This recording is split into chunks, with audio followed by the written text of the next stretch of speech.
Hey folks, welcome back to another review with yours truly, Sam Healey. Today we're taking a look at this little guy right here, Siege. Now, Siege is by AEG, and it is a game where you are taking your castle of soldiers and courtiers and chancellors and pitting it against the other opponent's castles in the game. The person whose king is the last one standing is the one that wins the war.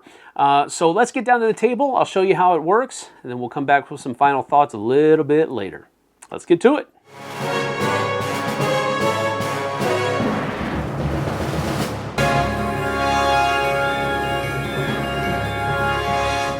So here I have set up for you a 4-player game of Siege. Now, each person is going to have a deck of cards that it makes up their castle. Now, the castle is made up by a number of different people within the castle. There's the courtier, the king, the chancellor, the gong farmer, which they say that you should leave it out at your first few games because it's a little bit of a, I don't know why they say this, but it's a little bit more of a strategic tactical choice, so we've kind of left those out. None of them have them in. There's also an assassin, a knight, and a gatekeeper.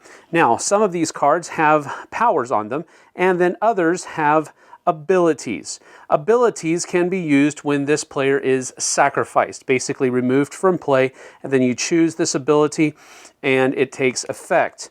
Others have powers, which are always in effect. So, for example, the gatekeeper, he has a combat value of 5 when he is on the extreme left or right of your castle setup. So, if he is set up here or over here, then he is worth 5 and not just 2.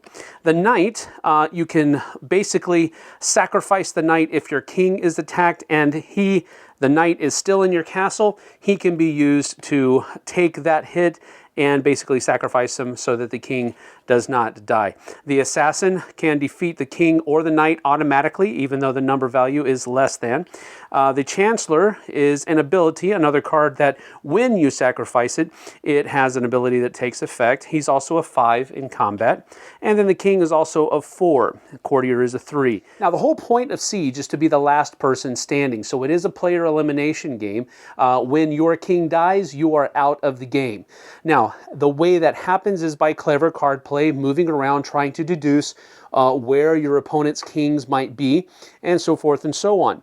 On your turn, you can complete exactly one of 4 different kinds of actions. The first action is going into Siege, where you take one of your cards and place it in front of another card that is in your opponent's castle.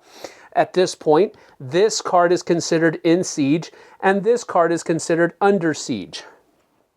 The next thing that you're able to do on your turn is launch an attack.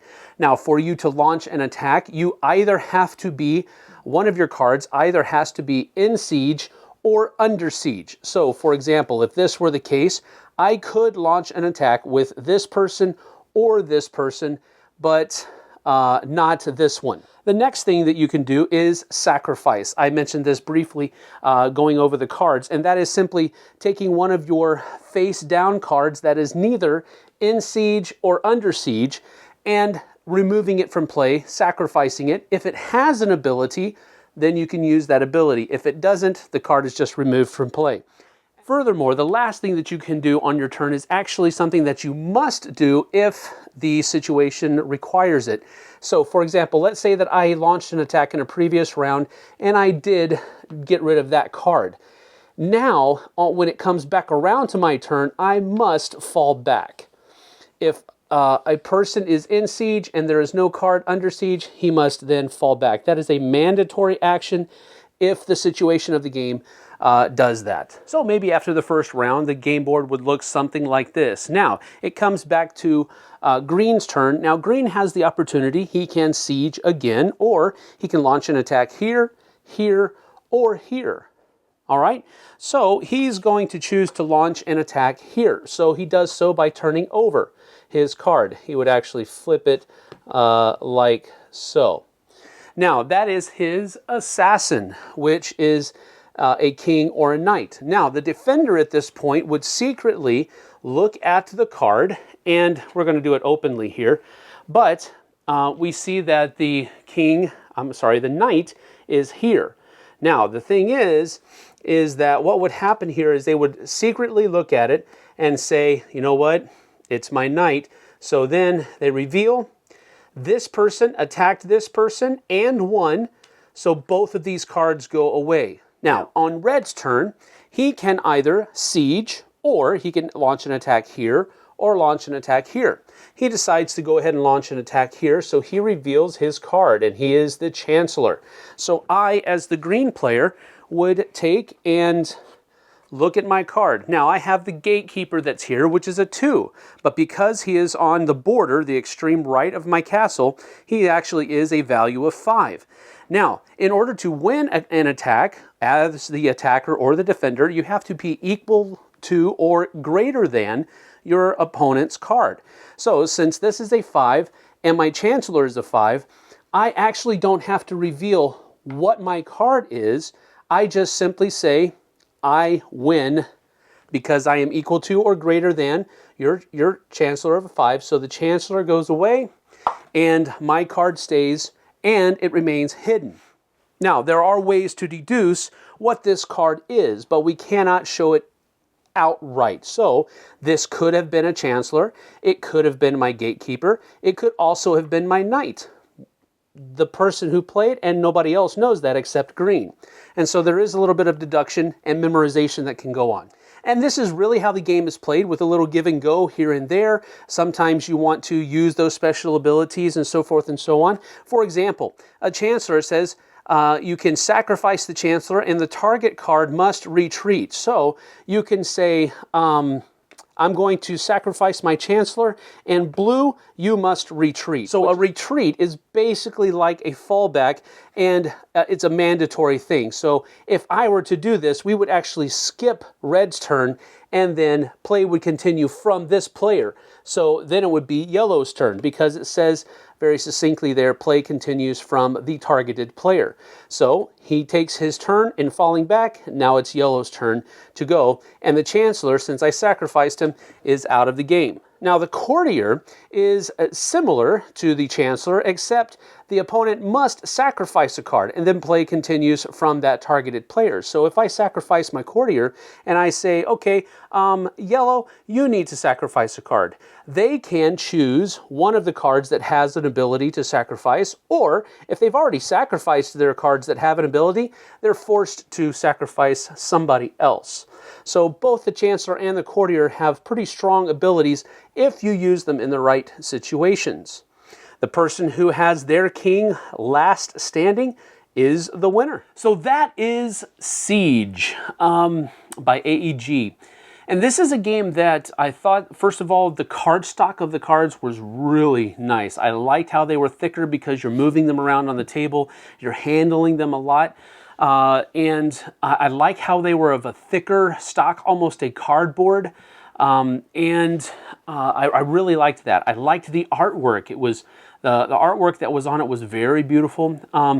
The difference in colors, I thought that was a little bit of a lack because there wasn't any difference. The card art for the Chancellor was the same in all of the decks, just the color of his clothes changed depending on the color of the player's army that they are supposed to be fitting into. So I thought that was a little bit of a letdown. I would have liked it to have been, you know, different looking people for all of the different armies, maybe even different races. I don't know. Could have been anything, but again, I know it's more expensive to have more artwork, so I understand what they were doing, but just my personal preference, I would have liked to have seen different card art on all of the different cards. But with that having been said, the gameplay.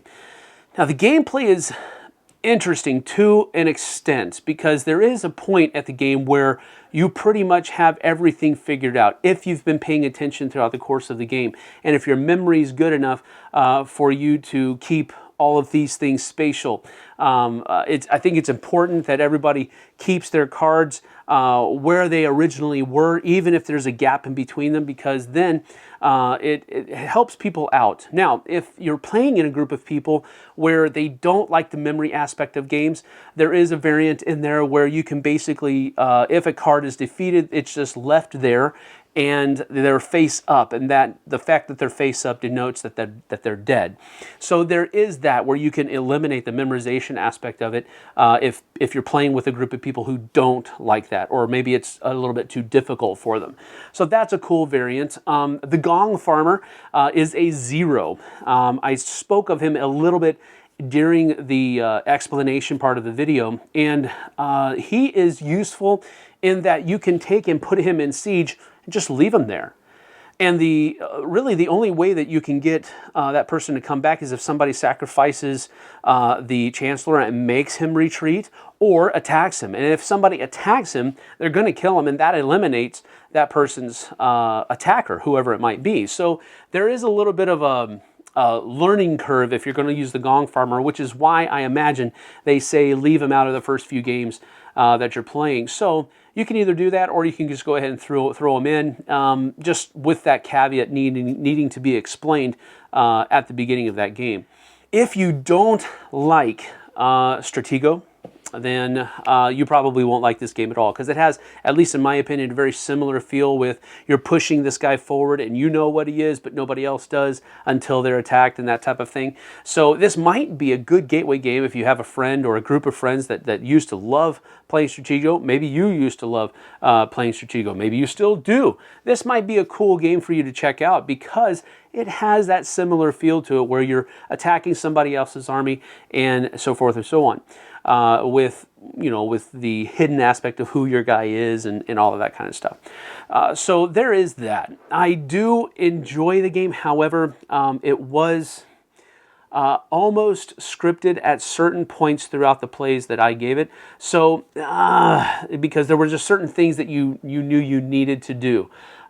Keeping your knight in your castle is an important thing to do because he can save your king if somebody guesses on a whim who your king is and is about to kill him. Your knight's still in your castle, he can flip over and save the king. But that's difficult because he's also your most powerful character, so he can knock other people out really easily. But the problem with that is if you win an attack that you're the attacker on, your card goes away too. So you have to be very careful with how you levy attacks, and you almost want to, it's almost like a Cold War situation where sometimes where people don't want to attack anybody. They want the other person to attack because they know what they have down there and all this other kind of thing. So I thought it was an interesting game, but at the same time, it's not one that I'm really jonesing to play. It's if it hits the table, great, I'll play it. But if not, I'll be okay with that too.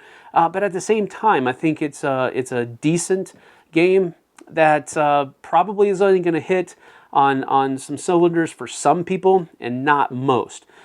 So that is that. I enjoyed the game, but again, only one thumb up, and that one maybe half a thumb up maybe would be a better delineation. But at the same time, I think, as I always say, try before you buy, if at all possible. But that's it from me on Siege. See you guys on the flip side.